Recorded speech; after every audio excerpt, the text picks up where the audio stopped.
All right, let's finish section 6.4 with another application of implicit differentiation. All right, example 5. A simple biochemical reaction with 3 molecules has solutions that oscillate toward a steady state when positive constants A and B are below the curve B minus A equals B plus A cubed. Okay, who knows what the heck that looks like?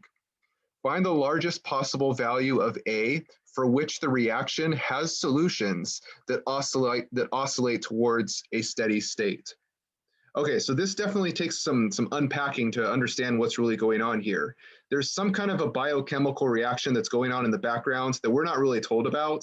All we really know here is we've got these constants here that form some equation, and we want to find the largest possible value of A. And then so for the reaction to do the oscillating thing that it already tells us that it's going to do. Okay, so we just really want to focus on finding the largest possible value of A. All right, so we've got this expression here, and largest possible value, doesn't that sound a lot like optimization, right? Like we want to find the derivative and set it equal to 0 and all that kind of stuff. Okay, so that's what's going on here. All we have to do is see if we can find the derivative of the A. Okay, and we want to think about A maybe in terms of B. Okay, so if we're trying to find the largest possible value of a certain variable, that means we want to take the derivative of that variable as some kind of an expression and find those critical numbers, like set it equal to 0 and all that stuff. So we want to find the largest possible value of the variable A. Well, that means we want to take the derivative of A. And A and B are in the same equation here, so we want dA dB. Okay, that's pretty much what we want to do. When we're trying to find largest possible value of A, we want to find dA dB. And then what we're going to want to do eventually is we want to have that set equal to 0, and we're going to do that optimization process. Okay, so looking at this equation here, I don't know if we can get A by itself. In fact, I don't even really, trying to take the cube root of both sides, you'd have A's scattered all over the place. So right now, A is written implicitly in terms of B. So we can actually just go ahead and dive right in and find the derivative of both sides with respect to B. Okay, so it's like B is the independent variable and A depends on B in this scenario, okay, because they're specifically asking for the largest possible value of A. Okay, so we want dA dB. Okay, so I'm going to also write a note that A depends, in this scenario, A depends on B. So we're going to find the derivative with respect to B, the derivative of A with respect to B.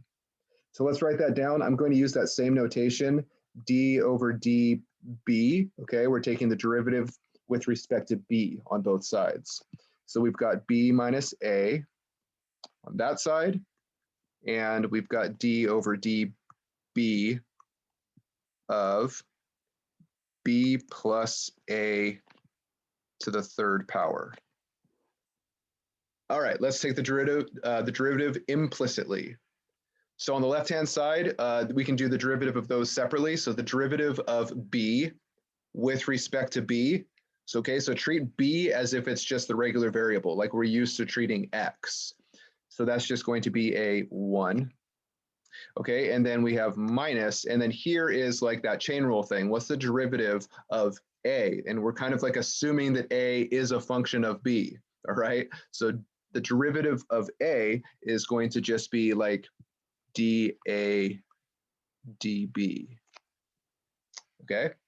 Takes some getting used to with the different letters involved, but it's the same kind of idea. In this equation, we're kind of thinking about the B as like what we usually call X, and we're thinking about the A as like what we usually call Y, for example.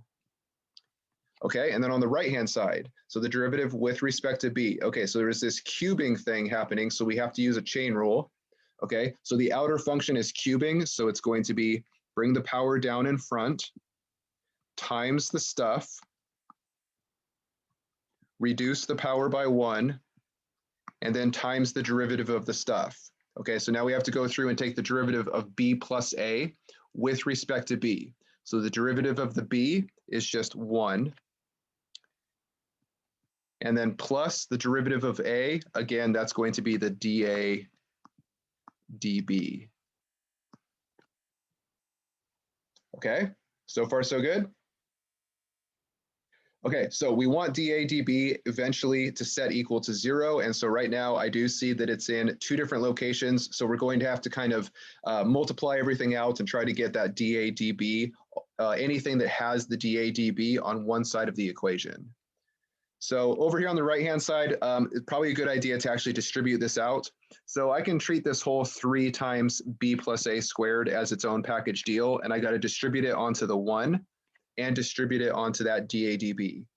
Okay, so let's write that 1 minus dA dB equals, okay, so this whole package is going to multiply onto the 1, so we're going to have a 3b plus a squared plus, and then the whole thing distributes onto that dA dB, so we're going to have a 3b plus a squared times the dA dB. Okay.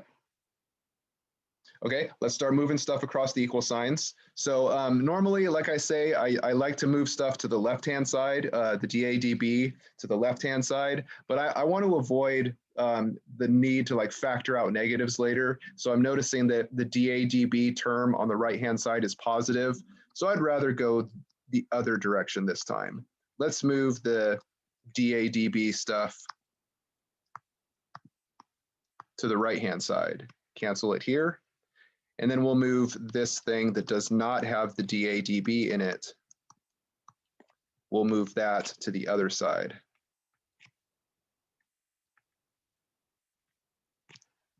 Okay. And then when I write down my equal sign, it doesn't really matter now which side I make on the right hand versus the left hand side, as long as you just have your equal sign. So I'm going to go ahead and write all of this stuff that I just did on the right hand side. I'm going to write it on the left hand side now. Okay, because the equal sign, it doesn't matter which side you have on which side. So 3 times the b plus a squared dA dB. Okay, and then there's that plus dA dB. Okay, and on the other side of the equal sign, we had 1 minus 3 times b plus a squared. Okay, getting closer. So we've got dA dBs only on the left-hand side here, so let's go ahead and factor that out as the GCF.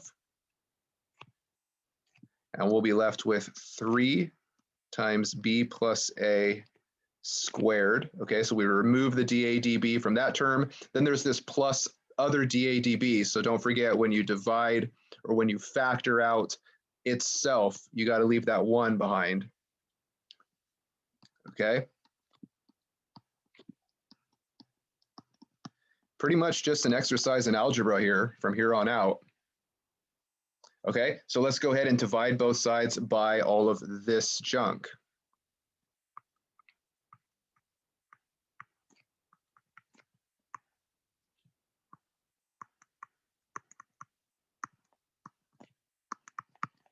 Okay, so all of that can cancel, and we finally have dA dB isolated.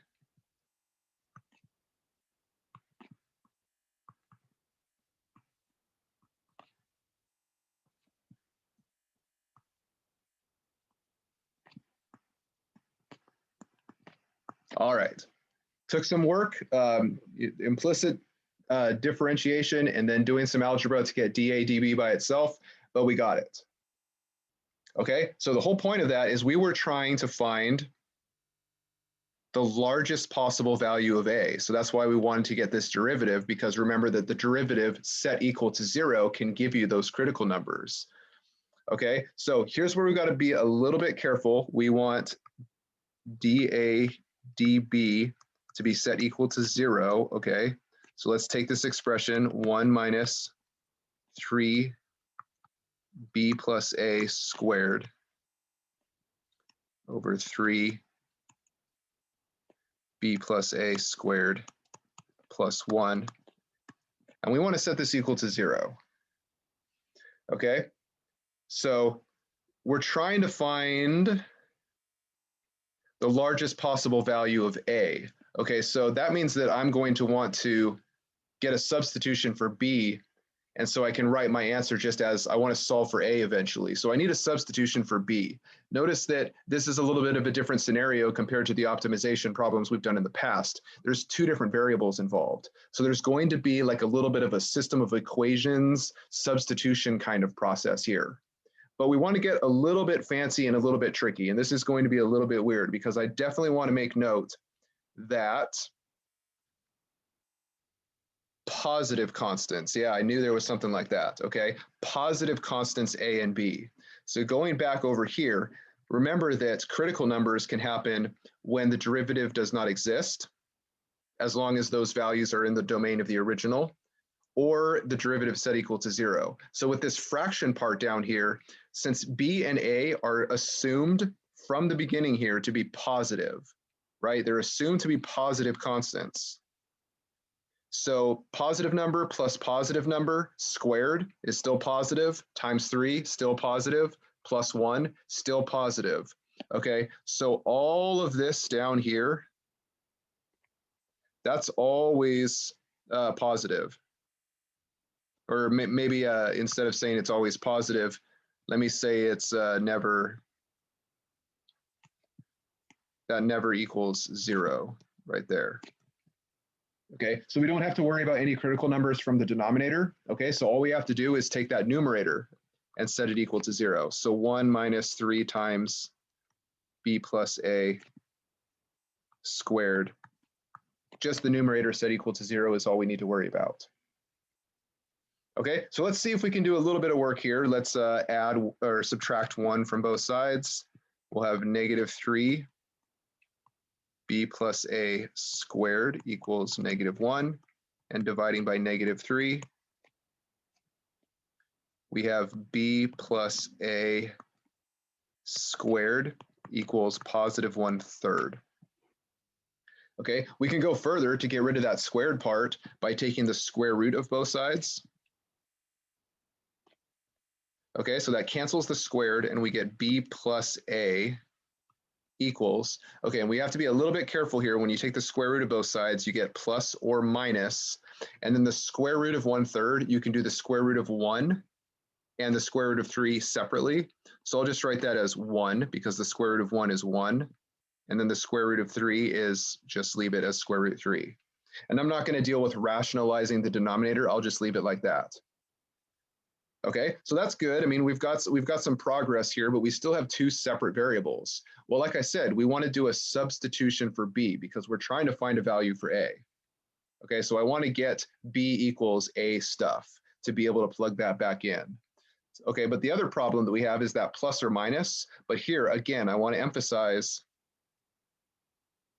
positive constants A and B. So looking down at this expression here, if we have B, which is a positive number, plus A, which is a positive number, that could only ever equal a positive number. It can't equal a negative number.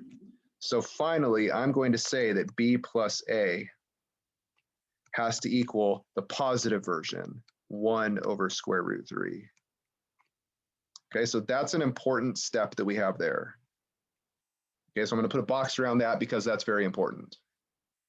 Okay, now, like I said, we need a substitution for B, and then here's where we're going to get a little bit fancy.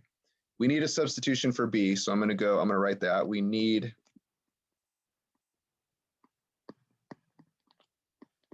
a substitution for B because we're trying to find the largest value of A. Okay, now with setting it equal to 0 in the optimization process, this is going to pretty much just give us that largest value of A. We don't even know what this graph would look like if we tried to graph this thing, but we know that setting the derivative equal to 0 is going to optimize A. So we need a substitution for B. This equation that we have here, if we actually just subtract A from both sides, would you agree that we have B by itself?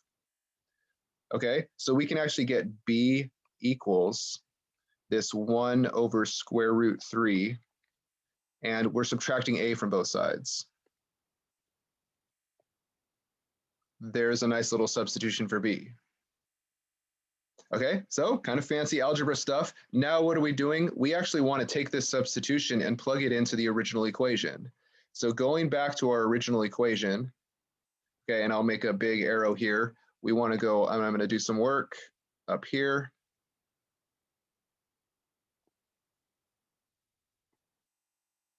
A lot of stuff going on, so I want to do the work over here. So I'm going to start back with our original equation of b minus a equals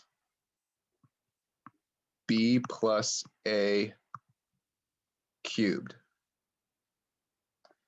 Okay, so taking that original equation, and then now if we've got like what are technically like critical numbers, we can go ahead and plug these in. So let's do that substitution. Let's replace b with 1 over square root 3 minus a. So this b right here is 1 over square root 3 minus a. Okay, that was this b right here. And then there's this other minus a there. Okay, so we got to make sure we do both of them. Okay, so this whole thing, that's b. Okay, equals. Now over there, I see b plus a, and I don't want to have to plug in another b. Okay, I could plug in b right there as 1 over square root 3 minus a again. You know, maybe that's actually not too bad, because I was thinking, actually that might not be too bad, because I was also thinking we do have a kind of a fancy expression for b plus a. So that's kind of interesting. I could actually just replace b plus a with 1 over square root 3. And I think I'd like to do that. This b plus a right there, that's 1 over square root 3. So that's going to be 1 over square root 3, right? That b plus a. So again, kind of tricky, but we have that expression right there. B plus a completely can be replaced by a 1 over square root 3. Okay, and I think that would have happened anyways if we plugged in b, because it does have that minus a there, and it would cancel with that plus a there. So it ends up being the same thing, but we got to keep track. It is cubed. Okay, so that b plus a, which is the same as 1 over square root 3, it's cubed. Okay, fancy algebra type stuff. This is a really cool problem. Now check it out. We have an equation that has only a involved, so we can solve for a. So let's go ahead and do that. So I'll just do a few steps here. 1 over square root 3 minus a and minus a, those can combine as minus 2a equals. And then let's clean this one up a little bit. So if we have the cube of this thing, you can cube the top and the bottom separately. So 1 cubed is going to be not 3. It's going to be 1 times 1 times 1. Okay, and then on the bottom, the square root of 3 cubed, well, that would be square root 3 times square root 3, which is a 3, times another square root 3. So we can write it like that. Okay, square root 3 times square root 3 times square root 3. Okay, continuing, we want to get a by itself, so let's subtract this 1 over square root 3 from both sides. Almost there. So we have a negative 2a equals, so let's write this, let's be a little careful, 1 over 3 root 3 minus, okay, so I need a common denominator here. So this first one has an extra 3 in there with the root 3, so this one needs a 3 on the top and the bottom for a common denominator. Okay, so that's going to end up being minus 3 over 3 root 3. So negative 2a equals, okay, now we can just subtract straight across. So it's going to be minus 2 over 3 root 3. Okay, and then to get a by itself, all we have to do is divide both sides by that negative 2. It's a little bit weird to think about dividing that big nasty fraction by a negative 2, so I'd rather think about this as, instead of divide by negative 2, it's the same as multiply by negative 1/2. So if we multiply by negative 1/2, it probably makes it a little bit more clear. That's the same as dividing by negative 2. Okay, so then we get a by itself. And then over here, negative times negative is positive, and then this 2 can cancel with that 1/2. And so we have a positive 1 over 3 root 3. And I'm not going to bother with rationalizing that. I think this is a beautiful final answer.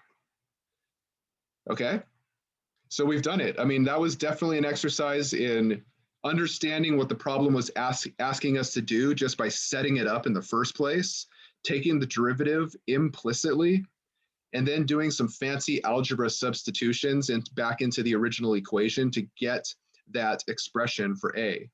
So this is the value, 1 over 3 root 3, that does all of the things that we need it to do. I don't really know what it means for this biochemical reaction with 3 molecules. Solutions are oscillating toward whatever, right? We did the largest possible value of A based on this equation that's going to do the job. And that's the answer, 1 over 3 root 3.